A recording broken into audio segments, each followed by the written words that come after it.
Voilà. Merci d'être revenu dans les temps, c'est top.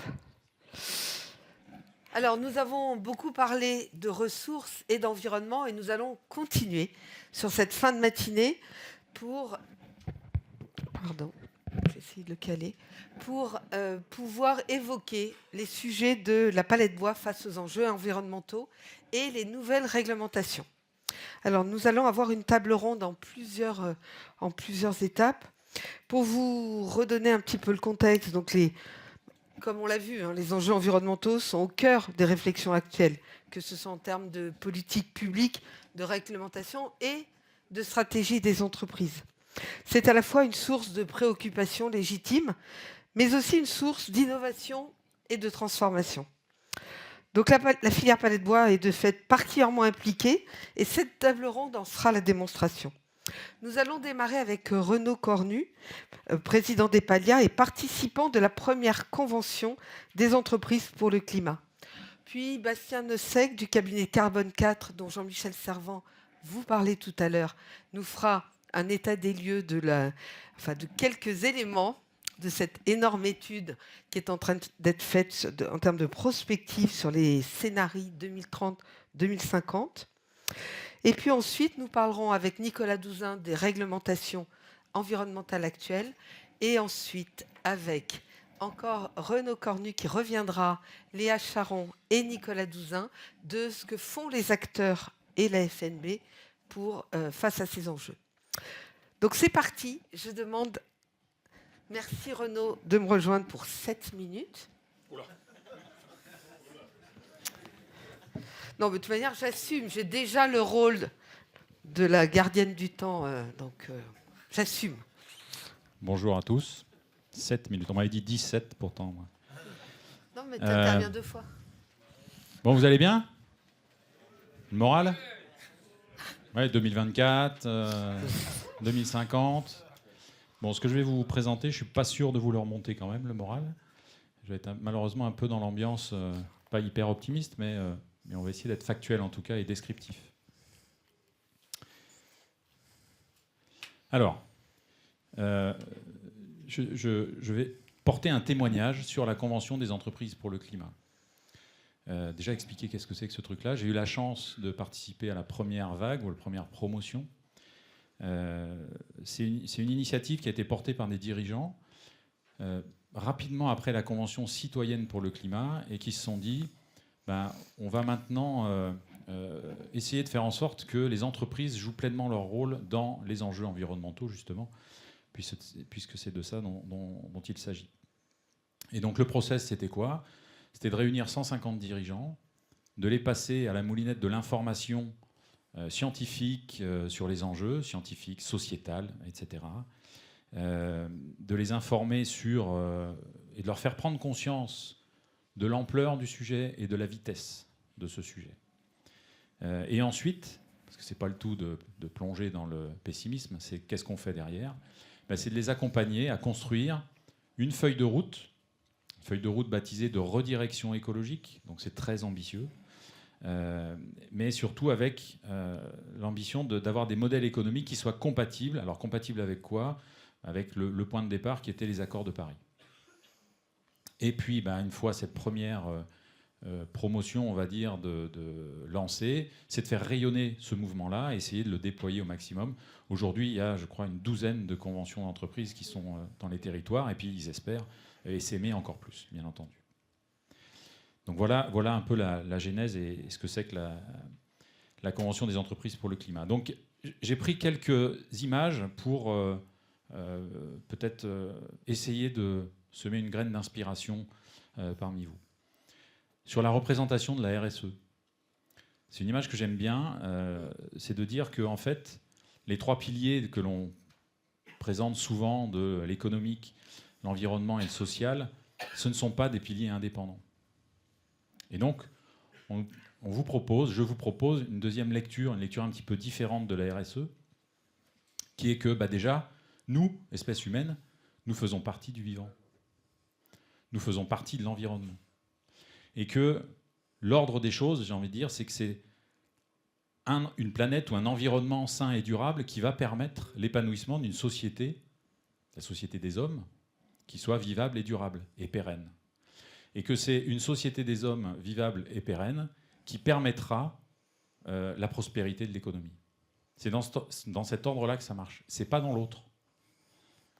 C'est-à-dire penser qu'on peut vivre sur une économie prospère, mais qui se bâtit sur une société délabrée et un environnement en phase d'effondrement, je pense que nous pensons, j'espère que c'est partagé, que nous irions droit dans le mur si nous étions sur une économie comme celle-là. Ce qui n'est pas le cas, bien sûr.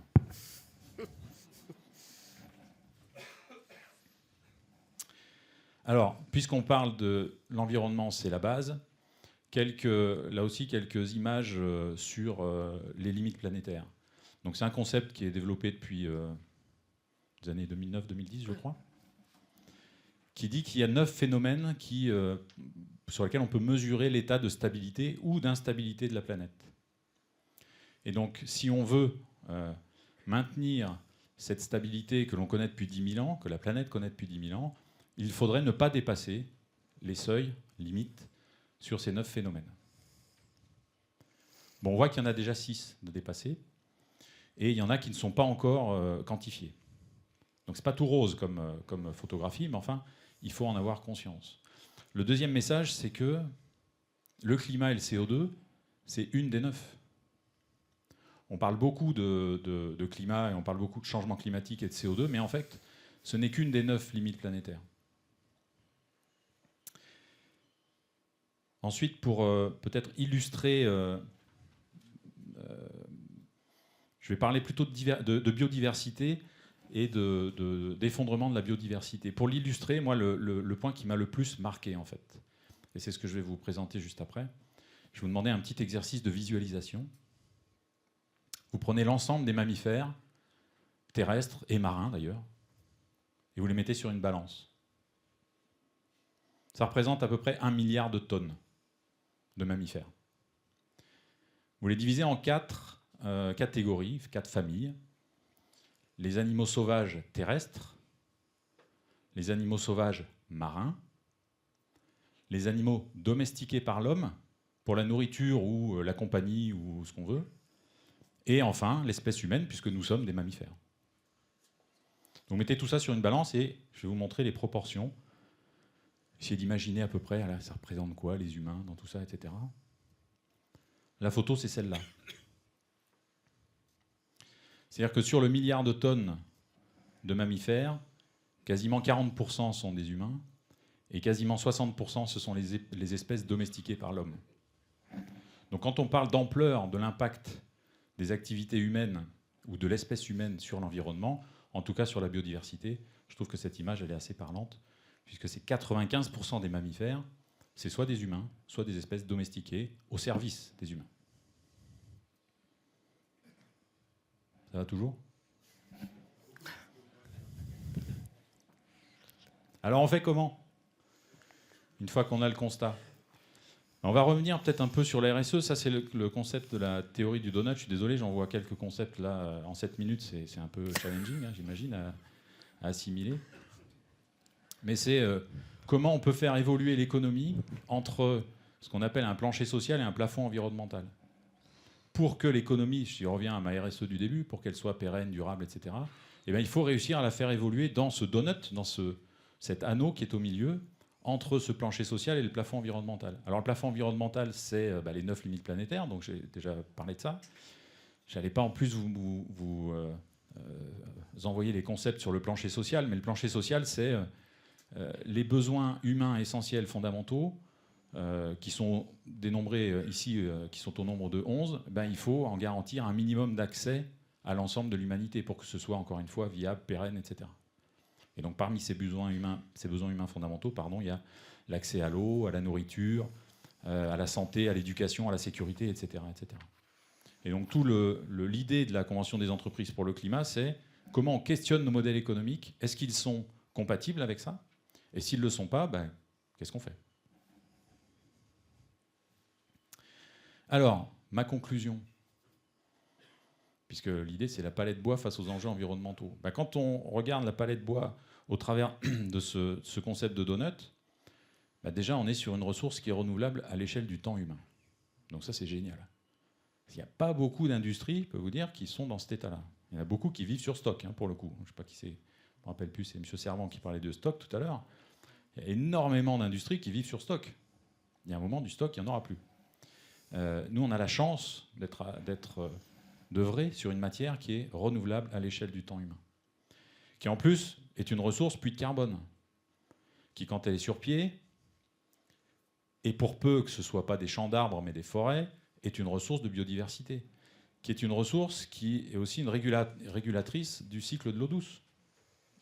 Donc c'est vraiment une chance extraordinaire. Ensuite, les modèles économiques afférents sont des modèles d'économie circulaire, réemploi, réparabilité, on a déjà parlé de ça tout à l'heure, des modèles d'économie d'usage. Donc on peut dire qu'on est une filière pionnière sur ces aspects-là, et espérons-le, en tout cas, c'est la parole que je voudrais porter, inspirante. Et puis je vais finir sur un tout petit bout du plancher social. C'est pour le réemploi de palettes, en tout cas, on est sur des emplois de proximité, non délocalisables. Et puis, comme dirait mon fils, on ne va pas se mentir. Jusqu'à il n'y a pas si longtemps, le réemploi de palettes, c'était un peu, en termes de considération, c'est des emplois de manouche, quoi. Aujourd'hui, on sent vraiment, depuis quelques années, une inversion de ça, plus de considération vers ces métiers, justement parce qu'ils font sens. C'est pour ça que j'ai mis #fierté. Les emplois, en tout cas de la palette en général et du réemploi en particulier pour nous, font vraiment de plus en plus de sens. Et c'est une transition, j'imagine, idéale pour la table ronde de cet après-midi sur l'attractivité. Voilà, c'est cadeau.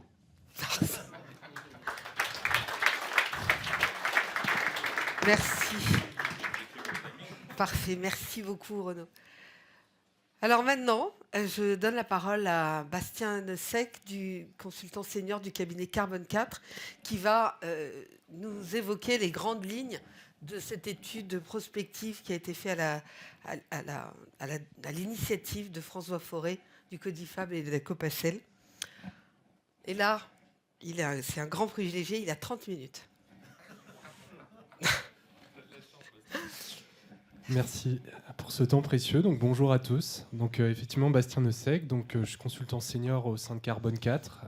On est un cabinet que certains connaissent du fait notamment d'un de nos associés, Jean-Marc Jancovici, qui intervient beaucoup sur ces sujets changement climatique et bien sûr le fait de mettre l'économie à l'intérieur des limites planétaires, notamment sur la dimension carbone. À ce titre, vous savez qu'il y a donc deux enjeux fondamentaux pour une économie décarbonée et en particulier pour l'économie bois en général dans cette économie-là. Le premier, c'est l'impact du changement climatique sur la filière bois, depuis la forêt, puis jusqu'en aval, jusqu'au marché de demande, en passant par toute la chaîne de valeur industrielle. Et également, un deuxième enjeu, de contribuer au juste niveau à la décarbonation de l'économie, puisque les produits bois sont fondamentaux pour atteindre cet objectif, comme on va le voir tout à l'heure. Ça a été évoqué, Carbone 4, on a accompagné cette année la filière forêt-bois sur une étude transverse avec l'ensemble des organisations professionnelles, l'interprofession France Bois Forêt, mais aussi bien d'autres organisations professionnelles dans le secteur des papetiers, de l'ameublement, de la construction bois également. L'objectif de cette étude, je vais y revenir, mais il est essentiel, c'est de projeter la filière à long terme, à horizon 2050, puisque c'est comme ça qu'on pense la transformation bas carbone. On a besoin, et c'est pas simple de le faire, d'essayer de sortir des impératifs économiques de rentabilité immédiate à court terme, de business as usual. Donc ça va vous dépayser, ce que je vais vous montrer pour le secteur de la palette, mais ça reste prospectif. Donc c'est-à-dire que tout est à inventer. Je vais vous montrer notamment deux scénarios très différents l'un de l'autre, et la réalité se trouvera peut-être entre les deux. L'essentiel, c'est que ces scénarios que je vais vous présenter, ils aident à se projeter dans le futur et à réfléchir aux décisions stratégiques que vous pouvez prendre. Donc voilà en synthèse. Et alors, pour le... Là, le bouton vert. Très bien. Alors, je vais revenir avec une petite mise en perspective sur les 4 volets de l'étude que nous avons menée. Aujourd'hui, l'étude n'est pas encore terminée, donc je n'aurai pas l'occasion de développer l'ensemble des conclusions.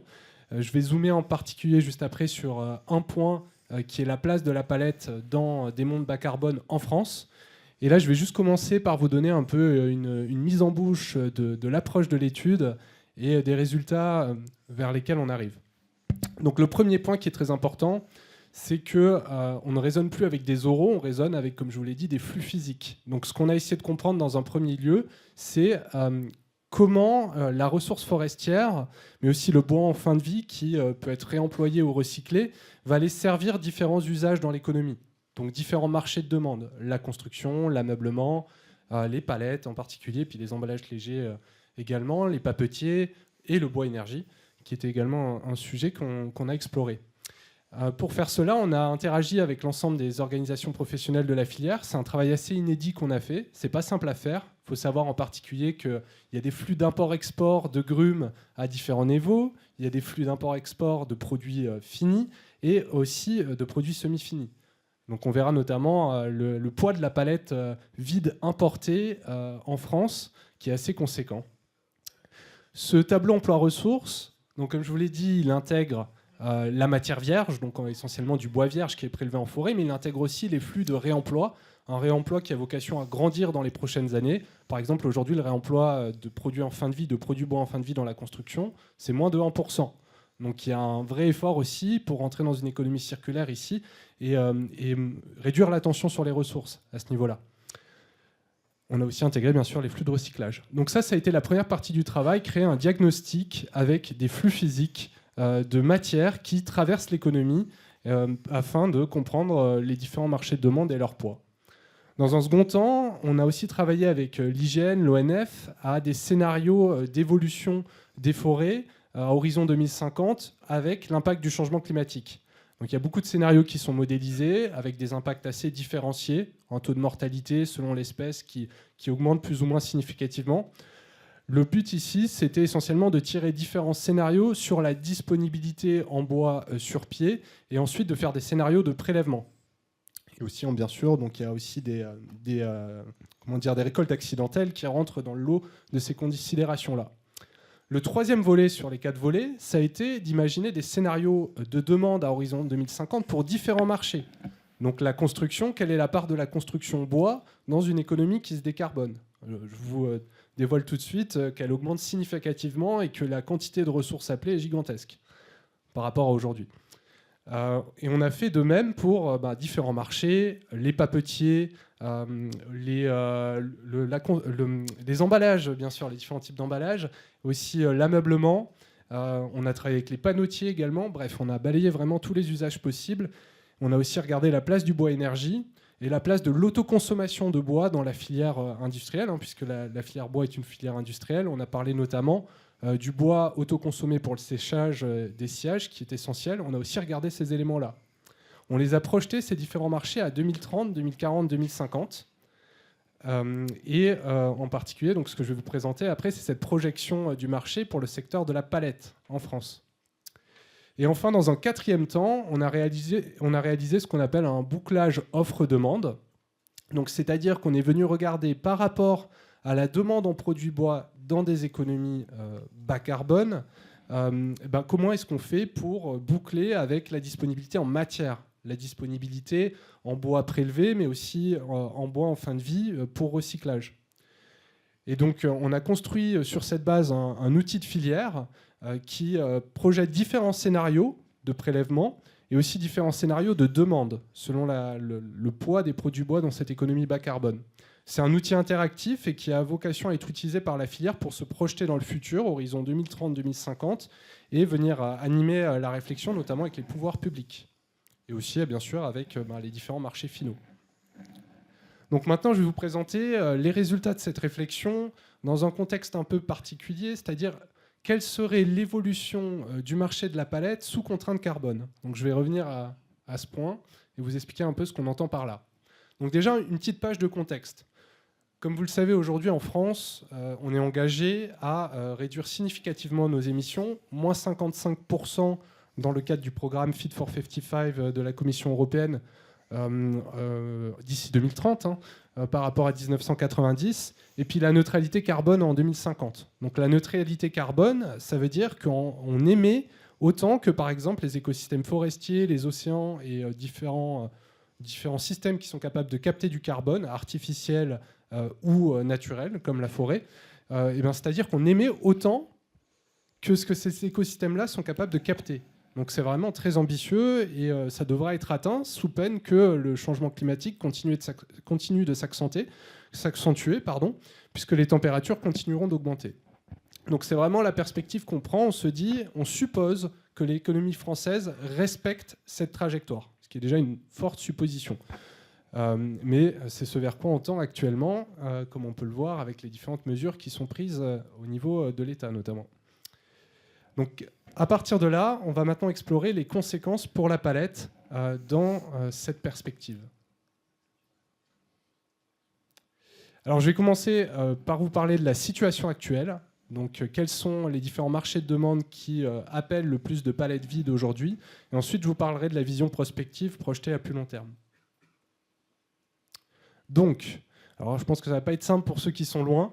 Le premier objectif pour nous, ça a été de comprendre quels sont les drivers de la demande du marché en palette en France. Donc essentiellement, vous avez 3 dimensions. Vous avez la demande en palettes, donc en millions de palettes pour différents secteurs de l'économie, donc notamment l'agroalimentaire qui est le premier secteur consommateur, le bâtiment et les travaux publics, et puis ensuite papier-carton, plus d'autres secteurs de l'économie. Donc ça, c'est la première dimension. La deuxième dimension, pour nous, ça a été d'étudier donc, les différents types de palettes qui sont utilisées. Donc la palette neuve produite en France, la palette reconditionnée ou réemployée, et enfin les achats de palettes à l'étranger, donc la palette importée.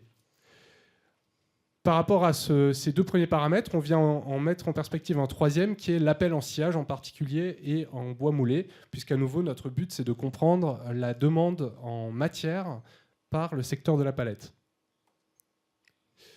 Donc, ce qu'on peut voir, donc ça, cette page, je vais juste vous tirer les 2 principales conclusions, c'est qu'aujourd'hui, l'essentiel des volumes de sciage, ils sont tirés par des palettes neuves, comme vous le savez, très probablement, à hauteur de 1,5 million de mètres cubes de sciage pour la palette produite en France et 1,1 million de mètres cubes de sciage pour la palette importée, puisqu'on a 36 millions de palettes qui sont importées vides en France.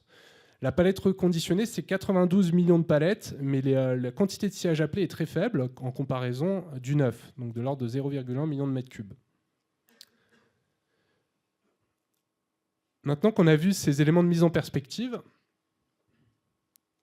on va à présent passer à la vision prospective, c'est-à-dire qu'on va projeter ces marchés de demande dans le futur en supposant que l'économie française se décarbone. Bien sûr, vous allez me dire, mais l'économie française se décarbone comment? Alors, il y a différents scénarios de décarbonation de l'économie française. Nous, on a décidé dans notre travail de se référer à 4 scénarios de place qui ont été produits par l'ADEME, donc l'Agence de l'environnement et de la maîtrise de l'énergie. Pardon, oui, c'est ça. Toujours les acronymes, il y en a beaucoup. Alors, ces 4 scénarios, je vais vous présenter leur philosophie. Ce qu'il faut vous dire, c'est que nous, on a sélectionné 2 scénarios qui sont assez contrastés. Vous pouvez y croire ou ne pas y croire, le but c'est pas forcément d'y croire ou non, mais c'est plutôt de comprendre ce que ça implique en termes de transformation pour le secteur de la palette. Donc ces 4 scénarios, il y a 2 scénarios qui misent essentiellement sur la technologie, donc c'est-à-dire qui supposent qu'il y a des technologies de rupture qui vont rapidement être adoptées. Donc là on a des objectifs par exemple sur le véhicule électrique, pareil sur l'électrification des transports. On suppose que toutes les technologies qui viennent, par exemple, électrifier le fret, c'est peut-être des sujets qui vous parlent aujourd'hui, se déploient rapidement à horizon 2030. Et très rapidement, on est dans une économie où les technologies vertes sont plus compétitives que les technologies fossiles. Donc, par exemple, l'hydrogène bas carbone, qui aujourd'hui est de l'ordre de 4 à 5 fois plus cher que l'hydrogène produit de manière fossile, il devient plus compétitif assez rapidement, de manière à ce qu'il y ait un remplacement des productions fossiles par des productions décarbonées. Donc ça, c'est le scénario S3, technologie verte. À l'inverse, on a d'autres scénarios qui vont davantage se dire, bon, on va utiliser des technologies, ce qui est disponible, mais au rythme des déploiements passés. On ne va pas supposer qu'on crée de la rupture. Ces technologies, parfois, peuvent être très chères, ces technologies de rupture. Il y a des contraintes à leur avènement. Et donc, on va se dire que les changements vont être obtenus, la transition bas carbone va être réussie grâce à des changements de comportement. Alors, changement de comportement, vous allez me dire, c'est philosophique, ça veut dire que tout un chacun consomme moins. Ah oui, effectivement, je vous le dis, c'est des perspectives assez utopiques. Et donc, du coup, on ne sait pas non plus des scénarios qui sont forcément plus faciles à atteindre que le scénario technologie verte. Néanmoins, c'est l'autre extrême du spectre. Pour réussir la transition, vous avez deux options. Si on dresse les extrêmes, soit vous réussissez à déployer des technologies décarbonantes et donc vous tenez les objectifs que la France s'est fixés, et au niveau de l'économie européenne et puis par extension au niveau mondial, soit vous vous dites que vous déployez le plus possible des technologies décarbonantes, mais si ce n'est pas suffisant, vous misez également sur des changements de comportement qui doivent être accompagnés pour éviter, comme ça a été dit auparavant, de briser les planchers sociaux et qui peuvent être des contraintes tout aussi puissantes que les contraintes technologiques. Donc nous, dans ce cadre-là, on a imaginé donc deux scénarios, un scénario qu'on appelle pro-techno et un scénario sobriété. Et je vais donc vous présenter les conclusions pour ces scénarios. Donc les conclusions, elles vont être en 3 temps. Dans un premier temps, on va regarder l'évolution de la demande totale en palette dans chacun de ces deux scénarios. Et ensuite, dans un deuxième temps, on va regarder la part de marché par type de palette, donc neuve, vide, importée ou réemployée. Et enfin, on va se poser la question de combien ça pourrait appeler en sillage pour pouvoir de nouveau mettre en perspective cet appel en sillage par rapport aux sillages qui sont peut-être demain disponibles pour pouvoir alimenter cette demande. Donc je vais d'abord zoomer sur le premier point, quelle va être l'évolution du marché dans ces scénarios. Donc à gauche, ce que vous voyez, c'est ce que j'ai déjà pu montrer avant, c'est-à-dire la demande actuelle par secteur de l'économie, la demande en palette vide. Au milieu, ce sont les évolutions qui apparaissent dans les scénarios de l'ADEME, Transition 2050. Donc là, en particulier, dans le scénario qu'on appelle techno-optimiste. Donc c'est le scénario S3 technologie verte. Les évolutions qu'on peut voir, c'est des évolutions en tonnes-kilomètres, donc en tonnage transporté par des transports routiers, par exemple, fluviaux, fret, de manière générale. Il y a aussi des tonnages de production. Donc c'est ces deux indicateurs qu'on vient transformer et utiliser pour calculer la demande en palette. Je ne rentre pas dans le détail, il y a différents paramètres qui jouent. Ce qu'il faut vous dire, c'est que les évolutions qu'on observe, c'est essentiellement donc sur l'industrie le plus 18%, c'est-à-dire une hausse de la production industrielle en France. Dans le cadre d'une transition bas carbone, on suppose effectivement qu'on se réindustrialise. C'est dans le sens de ce qui est actuellement souhaité au niveau du gouvernement, mais à l'inverse de ce qu'on a observé ces 30 dernières années. Sur le secteur agroalimentaire, on a une baisse de 9% parce qu'on transite vers une économie plus locale. Donc il y a moins de distance de transport des produits agroalimentaires transformés ou non. Donc on rentre dans un système un peu plus local de consommation, en tout cas davantage qu'aujourd'hui. Et sur le BTP, on est à moins 20%. Ça, c'est essentiellement la baisse du neuf, de la production de bâtiments neufs, notamment du fait de réglementations comme la zéro artificialisation nette, qui viennent poser des contraintes à cette construction neuve pour rentrer donc de nouveau dans ce scénario de décarbonation. Globalement, ce qu'on se dit dans ce scénario-là, c'est que la demande en palettes, elle est projetée assez stable à 175 millions de palettes par an, horizon 2030 et 2050. Maintenant, par contraste, on va regarder les résultats pour le scénario sobriété. Donc pareil, tout à gauche, vous avez la demande actuelle en millions de palettes.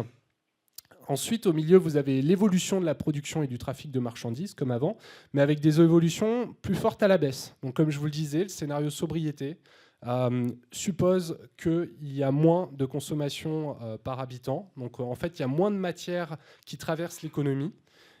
Et donc du coup, on a des baisses significatives sur plusieurs secteurs. Donc sur l'agroalimentaire, on a des circuits de distribution et une consommation très locale, hyper locale. Donc c'est vraiment l'utopie d'une économie où pour les flux alimentaires, on consomme local, on consomme différemment d'aujourd'hui et des produits moins manufacturés, moins transformés. Sur la partie autre industrie, on a une baisse de 30%, donc c'est un double effet. C'est certes, il y a de la relocalisation, mais comme on se disait, on consomme moins de véhicules par personne, donc on a plus de mobilité partagée, donc à la fin des fins, ça fait moins 30%. Dans le bâtiment, on a une baisse de 68%, donc là c'est assez radical, mais à nouveau, c'est ce que disent les scénarios de place de l'ADEME, donc sur le Transition 2050, pour ce scénario des changements de comportement. Et enfin, les autres secteurs baissent de 40%. Bref, la palette est quand même assez essentielle et malheureusement, enfin pas malheureusement, hein, mais plutôt, même si on consomme moins, on a toujours besoin, même si les distances sont plus courtes, d'avoir des palettes pour transporter les marchandises. Et la baisse de la demande en palettes est projetée à moins 12% dans ce scénario. Donc ça, c'est un scénario un peu moins intéressant, on va dire, du point de vue peut-être de la demande, à voir comment ça peut se traduire en termes de logique pour un acteur du secteur. Mais la question aussi derrière, c'est quoi la part de marché pour chacun des types de palettes? Et qu'est-ce qu'on pourrait imaginer dans chacun de ces deux scénarios?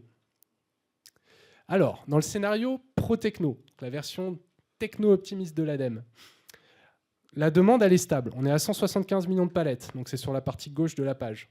Par contre, on imagine un essor très fort de la palette réemployée, parce que ça vient réduire la tension sur les ressources.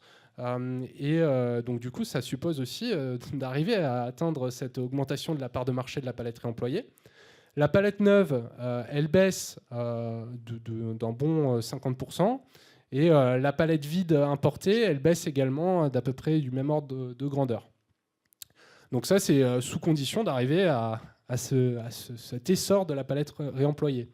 Derrière, bien sûr, nous, ce qu'on regardait, c'est qu'est-ce que ça appelle en sillage pour pouvoir confronter à la demande totale en sillage des autres secteurs et comparer à ce qui peut être produit, transformé, la production de sillage de la filière forêt-bois française. Même logique dans le scénario sobriété. Donc dans le scénario sobriété sur la partie gauche, au niveau des parts de marché, on imagine une chute drastique de la palette vide importée qui passe de 36 millions à 3 millions parce qu'on est sur une économie ultra locale et donc ça n'a plus vraiment de sens d'aller importer des palettes de l'étranger si ce n'est peut-être dans des zones frontalières. Sur la palette neuve française, elle augmente significativement de 47 à 60 millions en 2050. Et sur la palette réemployée, elle reste à peu près stable, mais sa part de marché augmente un peu puisque le total diminue. Pareil, sur les besoins induits en sillage, on est sur quelque chose sur une tendance à la baisse, ce qui permet de ne pas trop tirer sur les ressources. Donc ça, bien sûr, à nouveau, c'est sous réserve d'arriver à déployer de telles dynamiques de transformation. Et en fait, ce qu'il faut vous dire, c'est que ces scénarios-là, c'est à vous de les construire. Donc vous avez des transformations de l'économie qui vont être radicales dans les prochaines années, de manière à tenir des scénarios de degrés. Et si à nouveau on suit ces trajectoires de degrés en France, et que en synthèse, c'est pas la vision prospective que je vous ai donnée là qui sera la vraie vision.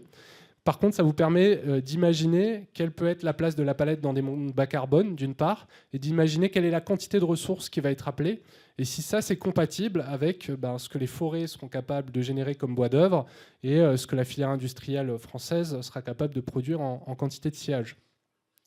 Les points les plus importants, c'est de se dire que, quelles que soient les évolutions des marchés de demande, c'est en optimisant la consommation sur l'ensemble du cycle de vie d'une palette, y compris en prenant en considération les différentes rotations de la palette réemployée, qu'on va arriver à maximiser la résilience du secteur et bien sûr en augmentant la part de marché de la palette réemployée de manière à pouvoir moins tirer sur la ressource forestière de manière globale. Voilà en synthèse.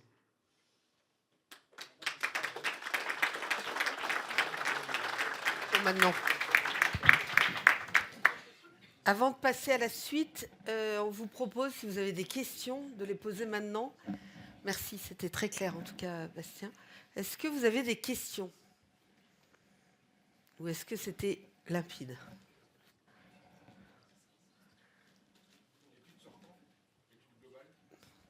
L'étude sort quand? Question. Quand sort l'étude globale? Exactement, incessamment sous peu, mais... Et à peu près à ce moment-là? D'ici la fin de l'année ou début de l'année prochaine, je pense.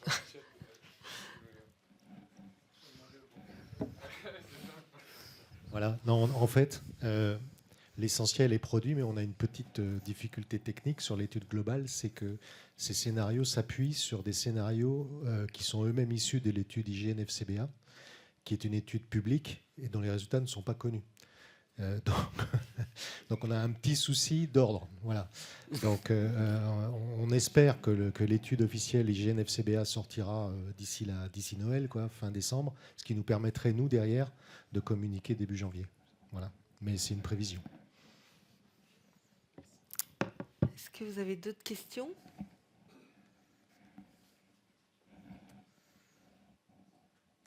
Bon, c'est beaucoup d'informations intégrées. Vous aurez évidemment tous les slides. Et puis, très certainement, évidemment, quand on dira des présentations plus globales quand l'étude sortira. Pas de questions ? Ah, une question. Alexandre arrive. Merci beaucoup. Bonjour, Stéphane Lefebvre, Société SNPE.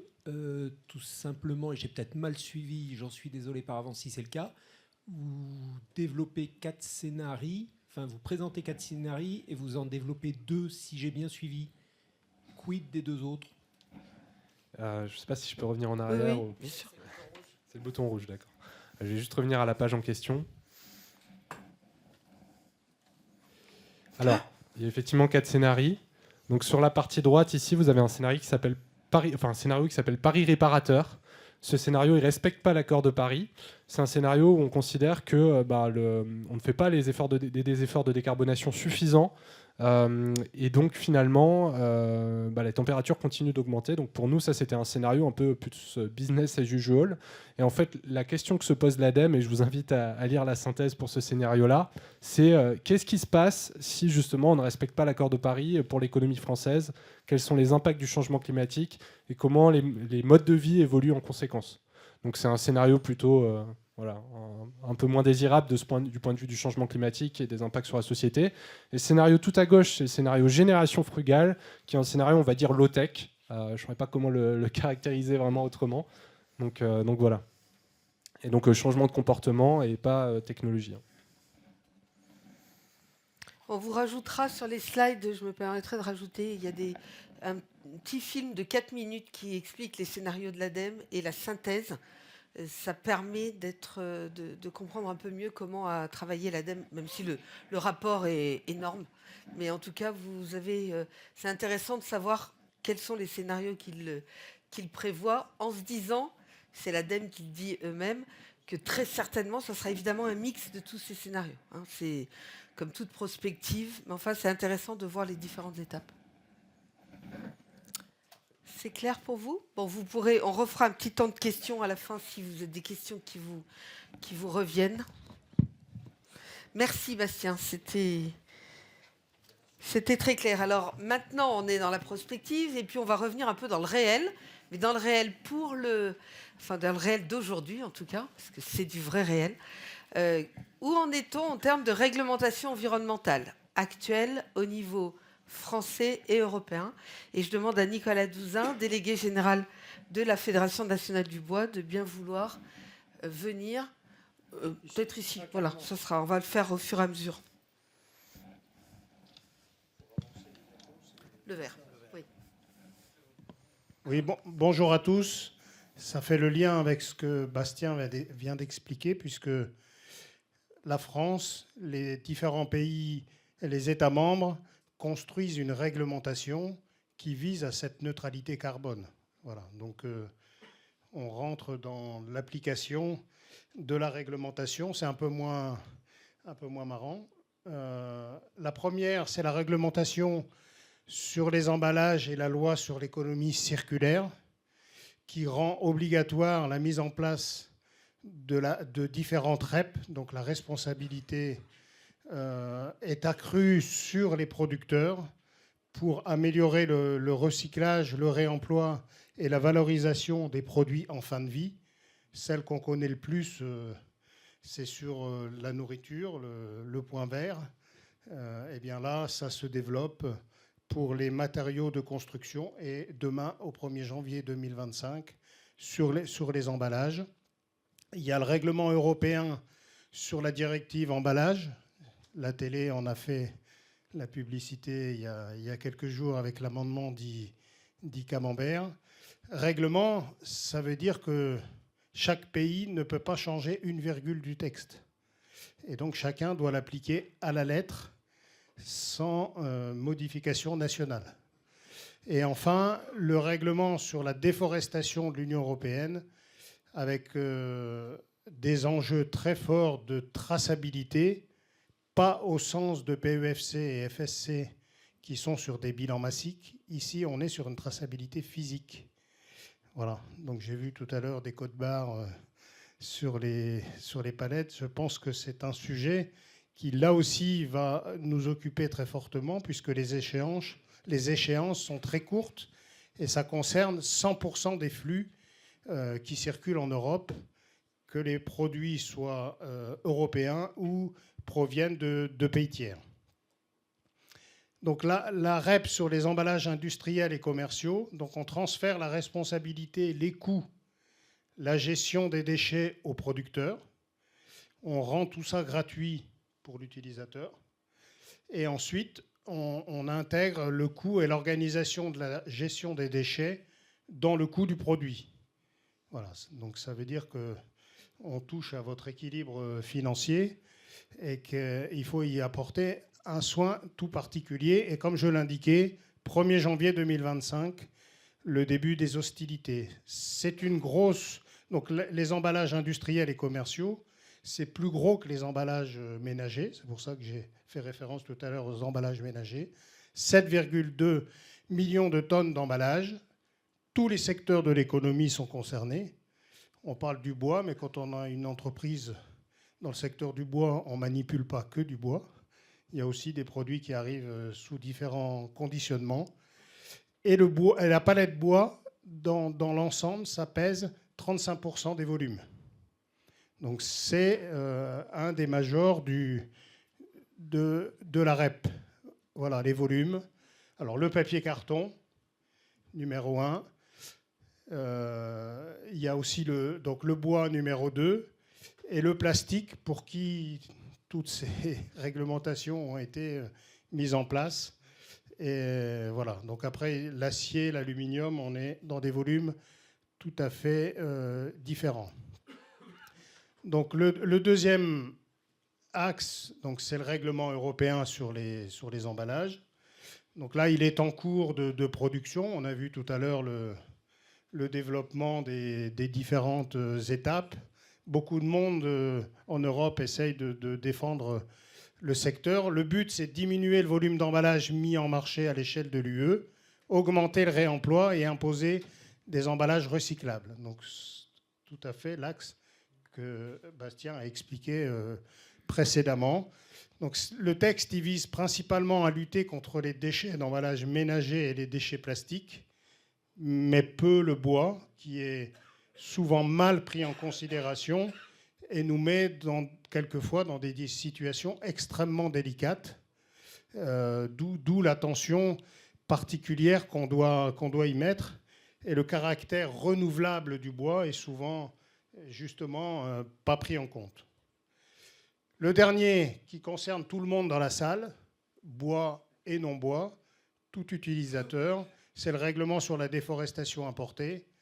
Alors, intellectuellement, c'est un peu compliqué parce qu'en Europe, il n'y a pas de déforestation.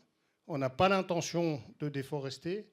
Et pourtant, il va falloir mettre en place des mesures sur l'intégralité des flux pour démontrer qu'il n'y a pas de déforestation. Voilà. Donc, intellectuellement, il faut déjà intégrer le sujet. Tout ça simplement parce que quand ça a été développé, c'était pour lutter contre la déforestation dans le reste du monde. Sauf que les juristes ont dit, mais si vous voulez appliquer au reste du monde des règles, il faut d'abord vous les appliquer à vous-même. Voilà. C'est comme ça qu'on a fini avec ce règlement qui concerne 100% de votre production et tout ce qui vient en Europe. Voilà. Donc, il y a des gros enjeux de traçabilité, puisqu'on parle de géolocalisation de toutes les récoltes de bois dans le monde, avec un regard qui sera donc l'alimentation d'une base de données européenne, vérification que vos points de géolocalisation ne sont pas sur des zones dites de déforestation, et ensuite toutes ces données vont devoir être transmises sur l'ensemble des maillons de la chaîne de valeur jusqu'à son utilisateur. Voilà. Donc quand on n'est pas producteur de bois, on sera à un moment donné aussi inclus dans la chaîne de valeur. Et plus l'entreprise est grande, plus elle a de responsabilités sur les maillons précédents. On n'est plus comme dans la réglementation actuelle où on regarde son propre périmètre. Dès qu'on est une entreprise ETI, on doit regarder aussi la qualité des informations qui nous sont transmises par les maillons précédents. Voilà, donc c'est quand même un gros challenge qui est posé à toutes les entreprises européennes. Et ça, c'est le 1er janvier 2025. Voilà, bon, dans toute difficulté, il y a aussi un peu de lumière. C'est que le bois dans ces dispositifs, a quand même beaucoup d'atouts. On ne part pas de rien. On a un matériau biosourcé renouvelable comparativement à des produits issus comme le plastique qui sont pétrosourcés et qui donc sont plutôt sur le banc des accusés que le secteur. La palette bois, elle est réparable, réemployable comparativement à d'autres matériaux. Et enfin, en fin de vie, la valorisation matière et énergétique permet quasiment de valoriser l'intégralité du gisement. Et in fine, on se retrouve plutôt comme le matériau exemplaire et plutôt sur le podium de l'exemplarité. Voilà. Le tout, c'est bien évidemment de ne pas tomber dans la technocratie de toutes ces réglementations qui, je l'ai dit hier, 62 nouvelles contraintes par an au niveau communautaire. Voilà, donc il y a de quoi suivre. Et la dernière en date, je finirai avec ça, c'est l'Union européenne qui veut baisser les délais de paiement de 45 jours à 30 jours sans dérogation possible. Vous voyez, donc nos organisations européennes ont du travail. Merci. Merci beaucoup. Merci Nicolas. Est-ce que vous avez des questions sur ces sujets de réglementation avant qu'on passe à la suite? Non? Ok, c'est très clair. Merci à tous nos intervenants qui font des présentations tellement claires qu'il n'y a pas de questions. Ça, j'adore. Dernière partie de la matinée, on va maintenant revenir sur que font les acteurs de la palette bois ou que fait la FNB en tant que fédération pour répondre à ces sujets. Et donc j'appelle à la table Léa Charon, responsable du pôle palette bois, Nicolas, qui va revenir, et Renaud Cornu, en tant qu'acteur aussi de la palette. Du coup, voilà. Alors, on passe la parole d'abord à Léa. Merci Anne. Alors oui, effectivement, qu'est-ce qu'on fait à la FNB? Comme disait Nicolas, c'est beaucoup de technocratie, tous ces règlements. Donc ce qu'on nous demande, en fait, c'est des preuves. Parce qu'on a beau dire qu'on a un matériau avec et donc un emballage avec plein d'atouts très vertueux sur le plan environnemental, il faut qu'on apporte des preuves. Donc en termes d'impact environnemental, la première preuve qui est demandée, c'est l'analyse du cycle de vie. Donc en fait, je vais vous présenter là les premiers résultats de l'analyse du cycle de vie. Donc pour tout le timing, je ne vais pas aller dans les détails de tous les travaux qui ont été faits. On fera une publication dédiée en début d'année sur l'analyse du cycle de vie, mais je vais vous donner les grands chiffres. Alors juste, quand on parle d'analyse de cycle de vie sur n'importe quel produit, mais pour la palette bois, de quoi on parle? Donc l'analyse du cycle de vie, c'est la mesure des impacts environnementaux d'un produit. Voilà. Donc on génère un écoprofil. Donc là, ce que je vais vous présenter, c'est l'écoprofil de la palette bois. Alors dans cet écoprofil, en fait, il y a plein d'indicateurs différents qui apparaissent. On parle souvent des indicateurs changement climatique, mais en fait, vous avez aussi les indicateurs l'acidification, l'eutrophisation, l'écotoxicité, etc. Voilà. Là, je vais parler plutôt dans la présentation des indicateurs changement climatique parce que c'est ceux qu'on regarde le plus. Alors, dans les indicateurs changement climatique, il y a plusieurs types d'indicateurs. C'est important que je vous présente ça parce que pour nous, ça a du sens quand on présente la CV de ne pas se mélanger entre ces différents indicateurs. Donc, il y a l'indicateur changement climatique biogénique. Donc, le biogénique, il mesure la captation de CO2 atmosphérique dans le produit. Donc, vous l'avez compris, pour le bois, c'est un axe important. Ensuite, il y a le changement climatique combustible fossile. Donc ça, il mesure l'impact de la fabrication ou de la réparation d'un produit sur les ressources fossiles. Voilà.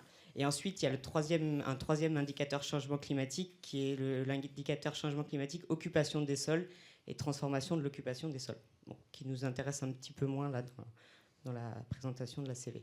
Et en fait, la somme de ces 3 indicateurs changement climatique donne un indicateur changement climatique total. Voilà. Alors, une fois qu'on a dit ça, alors oui, toujours avant de vous présenter les chiffres, de quoi on parle sur la CV de la palette bois. Donc, en fait, les grands chiffres que je vais vous donner, c'est pour une palette standard qui répond à des critères. Donc, c'est une palette qui n'existe pas réellement, mais qui répond aux critères qu'on a sortis en fait de l'étude structurelle. Après, vous verrez, je vous l'expliquerai un peu après, on aura un configurateur qui permet de rentrer les données, qui permet à chacun de rentrer des données et donc de sortir une ACV personnalisée en fonction du type de palette, de l'énergie que vous utilisez dans vos séchoirs, etc. etc. Juste pour vous dire ce qu'on a pris comme chiffre pour cette palette, entre guillemets, standard. Donc on a pris une palette à D4 entrées 80-120. Avec, voilà, je ne vais pas passer tous les chiffres en détail, hein. On a pris l'essence sapin épicéa qui est l'essence la plus utilisée, hein, quand on regarde l'étude structurelle. Alors voilà, c'est la preuve que c'est une palette fictive, c'est qu'on a estimé qu'elle était séchée dans 40% des cas et traitée à NiMP15 dans 60% des cas. Donc ça, c'est un concept un peu particulier d'imaginer ça, parce que, voilà, mais on a pris ça pour avoir une ACV moyenne la plus réaliste possible. Voilà, donc je vous passe un peu les détails, hein. On a pris des distances de transport, etc., de 170 km vers le client pour les palettes neuves, pareil pour les palettes reconditionnées. Et les scénarios de fin de vie, donc vous verrez, c'est important, hein, le scénario de fin de vie quand on fait une ACV. On s'est basé sur l'étude Valopal qui avait été réalisée en 2018. Bon, on arrive aux résultats, parce que c'est ça qui est intéressant. Donc d'abord, ce que vous voyez dans le premier cadre en haut, c'est justement ce fameux indicateur changement climatique biogénique. Donc en fait, tout l'atout et tout ce qui fait que la palette bois, elle a une bonne ACV et elle a une meilleure ACV que les palettes plastiques et les palettes carton, c'est bien en fait ce cadre-là qu'on présente. C'est donc la captation de CO2 atmosphérique durant la photosynthèse pendant la croissance de l'arbre pour la production de bois. Et donc on est à un impact négatif de 34,6 kg CO2 par palette. Voilà, donc ça c'est la base déjà, c'est ce qui fait qu'on est bon. Voilà. Ensuite, donc vous voyez sur la gauche de l'écran l'impact de la fabrication d'une palette neuve. Donc on est à 4,9 kg équivalent CO2. Donc ça, c'est un indicateur changement climatique fossile. Donc là, on prend en compte l'impact de la fabrication et de la réparation sur les ressources fossiles. Sur la réparation et le reconditionnement, donc pour une réparation de la palette standard que j'ai présentée juste avant, on est à 1,3 kg équivalent CO2. On va voir pourquoi ensuite, quels sont les paramètres influents en fait, sur ces chiffres-là. Ensuite, sur la fin de vie, on a un indicateur changement climatique fossile de 1,3 kg équivalent CO2, lié au fait que dans Valopal, il y avait quand même pas mal d'enfouissements. Donc ça, c'est peut-être des choses qu'on devra réévaluer, mais voilà, c'est ça qui fait qu'on est positif, qu'on a un impact positif. Et un autre point important, en fait, les 2 points les plus importants, hein, de la CV de la palette, c'est ce qui est en violet sur cette slide. Et donc le deuxième point important, c'est les impacts évités par le recyclage de la palette bois en fin de vie. Et donc là, vous voyez qu'on est à moins 11,6 kg équivalent CO2. Donc en faisant de la valorisation énergétique, en faisant du recyclage matière, en fait, on a un impact positif. Voilà donc pour les résultats de cette ACV. Alors, quels sont les paramètres influents et sur lesquels en fait on peut travailler pour être encore meilleur, sachant que là on est déjà bon, et encore une fois je le redis, l'ACV le montre, on a comparé avec d'autres ACV de palettes plastiques et carton qu'on avait à disposition, on est meilleur. Voilà. Donc quels sont les paramètres influents? Alors dans les paramètres influents, il y a la partie appro en matière première et tout ce qui est en fait sylviculture, transport des bois-ronds, etc. Donc ça apparaît dans l'étape que vous voyez A1, la plus grosse part du camembert. Ensuite, sur l'étape de fabrication, qui est à 14%, c'est l'énergie utilisée dans les séchoirs qui impacte forcément la CV. Et sur l'étape de reconditionnement que vous voyez à 12%, c'est le transport. En fait, les transports, donc il y a effectivement plein d'impacts de transport tout au long de la durée de vie d'une palette. Donc, c'est ce que j'ai mis sur le slide suivant. Et en fait, tous ces transports, de manière cumulée, ils impactent jusqu'à presque 30% des impacts totaux. Donc, ça veut dire que si on est sur une palette, fabriquée en France, vendue en France, on sera meilleur. Si on est sur du français, on sera meilleur. Donc ça, c'est vraiment un axe sur lequel aussi on peut travailler. Voilà, bon, je ne vais pas en détail sur les différents types de transport, mais en tout cas, voilà, la logique, c'est que plus on s'approvisionne en circuit court, et mieux on est dans la CV. Et en tout cas, le transport impacte beaucoup la CV de la palette bois. Ensuite, le deuxième paramètre, là, c'est plutôt pour la partie fabrication de palettes neuves, c'est l'énergie utilisée pour les séchoirs. Donc, vous voyez que sans surprise, ce qui permet d'avoir une meilleure ACV, c'est la biomasse. Donc, voilà, avec un séchoir alimenté biomasse, on a un meilleur éco-profil de la palette bois. Le pire étant le fuel, séchage 100% fuel. Séchage ou traitement NMP15 d'ailleurs. En tout cas, alimentation des séchoirs. Un autre point important aussi, c'est la fin de vie. Donc, on a évalué dans l'étude qu'on a faite avec le cabinet STANA qui a généré l'analyse du cycle de vie. On a évalué des scénarios qui étaient dans Valopal d'ailleurs. Enfin, on a étudié des scénarios qui étaient dans Valopal. Si on améliore la quantité de palettes collectées, si on améliore la qualité de la collecte, c'est-à-dire moins de palettes dans des baies de bois en mélange, etc. Et en fait, ce qu'on se rend compte, c'est que en améliorant la collecte, etc., on est un peu meilleur, mais finalement, on est déjà très bon. Et ça, c'est aussi un élément qui est important, notamment dans les discussions vis-à-vis des réglementations, la mise en place de l'éco-contribution, etc. C'est que, parce que le principe de l'éco-contribution aussi, c'est de financer pour faire mieux aussi. Et en fait, nous, on se rend compte qu'on est déjà bon. Alors, on peut toujours faire mieux. Vous voyez, il y a quand même un delta entre les différents scénarios. Mais en fait, on est déjà bon. Donc la marge de progression, il y en a une, mais elle est légère, sûrement par rapport à d'autres aussi types d'emballage. Voilà. Donc ça, c'est aussi un enseignement important de cette analyse du cycle de vie. Voilà. Alors en fait, dans l'ACV, on a fait une ACV pour la palette pondérée fictive que je présentais tout à l'heure, mais on a aussi fait une ACV pour différents types de palettes. Donc, pour tous les types de palettes EPAL, et notamment les pales, la 80-120 classique, pour toutes les palettes CP, pour la palette VMF, et puis voilà, pour les palettes légères 80-120, 3 semelles, etc. Enfin bon, on a quand même déjà dans l'ACV qui sera publié une liste, un détail en fonction de différents types de palettes. Mais au-delà de ça, vous pourrez, avec un configurateur qui sera mis à votre disposition, vous pourrez générer à chaque fois que vous livrerez un client, vous pourrez générer en fonction du type de palette, du volume de bois consommé, etc., vous pourrez générer l'éco-profil de la palette livrée. Alors, ce qui fait beaucoup varier, là, je reviens un peu sur ce graphique, ce qui fait beaucoup varier en fonction des types de palettes, c'est le cubage de bois qu'il y a dans la palette, finalement. C'est ça qui impacte aussi la CV. Voilà. En fait, voilà, c'est ce qui paraît logique, mais voilà, c'est ça qui fait qu'on a des grosses variations. Enfin, forcément, une 60-40 légère, elle est beaucoup plus faible en ACV. Enfin, elle a un éco-profil, entre guillemets, meilleur qu'une EPAL 2 qui est beaucoup plus lourde parce qu'il y a beaucoup plus de bois dedans. Voilà.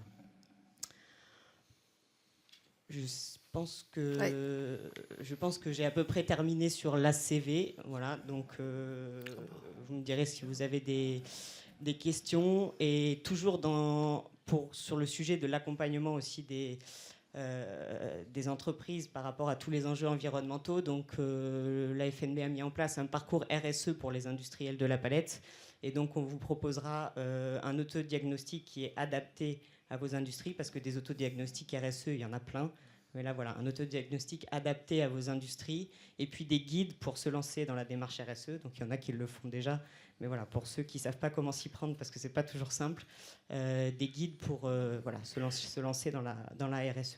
Vous en faites tous déjà un peu. L'idée, c'est de structurer ça et de le mettre dans vos objectifs d'entreprise pour répondre aux différents enjeux. Voilà. Merci. Merci Léa.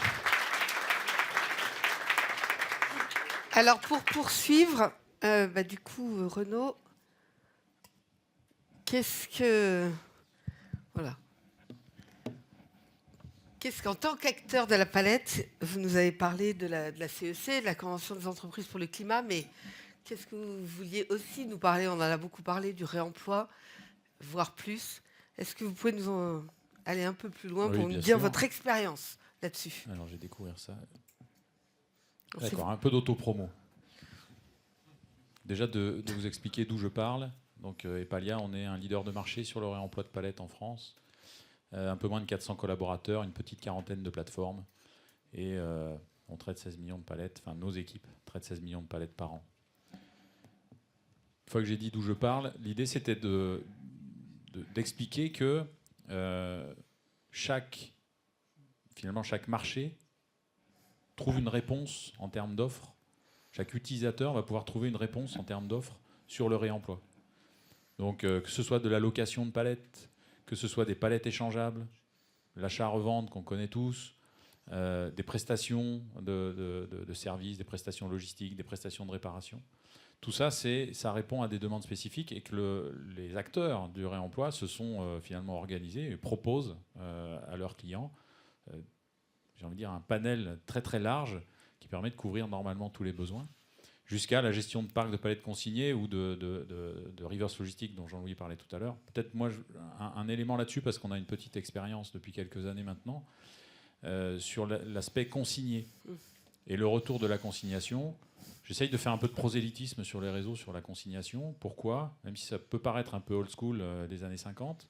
Mais en fait, on se rend compte que ça revient, et en B2B, alors sur des modalités un peu différentes, bien entendu, mais quand nos clients consignent les palettes et qu'on va les chercher pour eux, qu'on va les récupérer pour eux, ils ont un taux de retour de l'ordre de 80%. Lorsqu'ils disent on ne va pas consigner parce qu'on ne veut pas embêter notre client, donc on offre le service de récupération à notre client, on vous paye vous et Epalia pour aller le faire, mais notre client ne veut pas qu'il soit impacté, eh ben, on a péniblement 10% de retour. Voilà, donc les ordres de grandeur sont ceux-là, donc la consignation pour moi peut être un moteur du réemploi, de l'économie circulaire au sens large, à méditer. Merci. Et dernier, tu veux rajouter quelque chose? Non, c'était pour continuer un peu dans l'échange et dans quelle réponse en fait la palette bois elle apporte à tous ces enjeux environnementaux de manière large. Donc on a parlé effectivement la réponse chiffrée avec la CV qui met bien en avant le fait qu'on a un matériau qui capte du CO2 pendant sa croissance. On a parlé du réemploi, effectivement ça c'est un axe important. Et j'insiste sur le fait aussi qu'on doit tous parler aussi de ce sujet du réemploi parce que finalement il est mal connu. Et ça permet quand même de valoriser notre palette bois parce que c'est quand même un des atouts qu'elle a par rapport aux autres matériaux. Donc voilà, c'est important aussi de pouvoir en parler et expliquer aussi les modèles organisationnels et économiques qu'il y a derrière et qui montrent que c'est autonome. Ça, c'est important. Et puis voilà, le dernier axe, en fait, c'est le recyclage aussi. Donc là, on n'a pas encore parlé, mais c'est aussi une des réponses, le recyclage et la valorisation énergétique. Et ça, c'est aussi important qu'on puisse en parler parce que les autres matériaux s'appuient beaucoup sur le fait de dire qu'ils sont 100% recyclables pour refaire des emballages. Alors nous, c'est pas pour refaire des emballages, sauf dans le cas du dé en bois moulé, mais c'est aussi pour décarboner d'autres usages de l'économie, que ce soit avec la valorisation matière dans le panneau, dans le secteur de l'ameublement, ou la valorisation énergétique pour décarboner notre secteur énergétique. Donc justement, sur la recyclabilité, Nicolas, si vous vouliez rajouter quelque chose sur la recyclabilité de la collecte des déchets.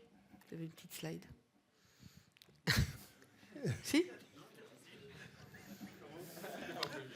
C'est bien. C'est la question mystère. Je crois qu'on a vu trop de slides et j'en ai inventé une. Pardon. Voilà, je suis... Non, sur le recyclage, j'ai dit en fait les 2 points. J'imaginais qu'il y avait des slides. On en a trop vu. Est-ce que vous avez des questions sur... Oui.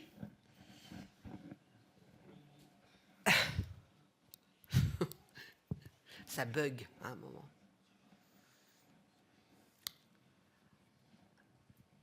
Oui, bonjour, Olivier Lagosi, les emballages légers en bois. Je voulais insister sur un point que Léa a dit, c'est les marges de progrès. Et en fait, nous, on a le complexe du premier de la classe, c'est-à-dire qu'on est les premiers de la classe de très très loin, et donc on a très peu de marge de progrès. Et j'avais comme ça un exemple, c'était des impacts environnementaux comparés des emballages bois, carton et plastique. Et nous, on était à 70 kg de CO2 sortie usine, comparé à... C'était 800 kg pour le carton et 1000 kg pour le plastique. Et donc, à 70 kg, on était donc 10 fois meilleur, plus de 10 fois meilleur que les autres matériaux. Et donc, quand le carton avait fait des efforts, ils étaient arrivés à baisser de 10%. Et ils avaient fait une conférence de presse pour dire on a baissé de 10% notre impact carbone. Mais ils étaient toujours à 700 et nous, on était à 70. Et donc, c'est très difficile quand on est le premier de la classe de toujours rappeler qu'on est le premier de la classe. Et c'est un effort qu'on a à faire, effectivement, voilà, qui est un effort parfois pénible, parce que dire je suis le premier de la classe, parfois on a l'impression de se vanter. Voilà, mais cet effort-là, il est absolument incontournable aujourd'hui, parce qu'on est dans le mode comparatif sans arrêt, sans arrêt, sans arrêt. Voilà, je voulais faire cette petite remarque. Merci beaucoup. D'autres questions? Non? Bon, eh bien écoutez, nous arrivons très tranquillement à l'heure du déjeuner.